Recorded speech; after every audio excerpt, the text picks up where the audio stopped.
சிவராத்திரி அன்னைக்கு ஏன் சாப்பிடாம விரதம் இருக்க சொல்றாங்க? இது கடவுளுக்காக மட்டுமில்ல, உங்க உடம்புக்காகவும் தான். நம்ம வயிறு காலியா இருக்கும் போதுதான் உடம்பு ஆட்டோபாஜி மோடுக்கு போகும். அதாவது பழுதான செல்களை உடம்பே சாப்பிட்டு சுத்தம் செய்யும். இதுக்கு நோபல் பரிசே கிடைச்சிருக்கு. 2016 இதுக்காக ஜப்பான் விஞ்ஞானிக்கு நோபல் பரிசு கிடைச்சது.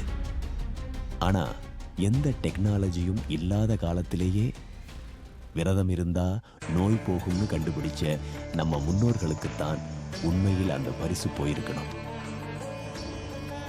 அதனாலதான் அன்னைக்கு சமைச்ச உணவை சாப்பிடாம சீக்கிரமா செரிக்கக்கூடிய பழங்கள், ஜூஸ் இல்லைன்னா வெறும் தண்ணி மட்டும் குடிக்க சொல்றாங்க.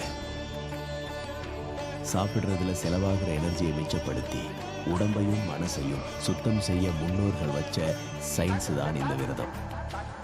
நீங்க இந்த வருஷம் சிவராத்திரிக்கு விரதம் இருக்க போறீங்களா? என்ன சாப்பிட பிளான் பண்ணிருக்கீங்க? கமெண்ட்ல சொல்லுங்க. அப்படியே நம்ம பவான் ஃபார் யூ சேனலை சப்ஸ்கிரைப் பண்ணுங்க.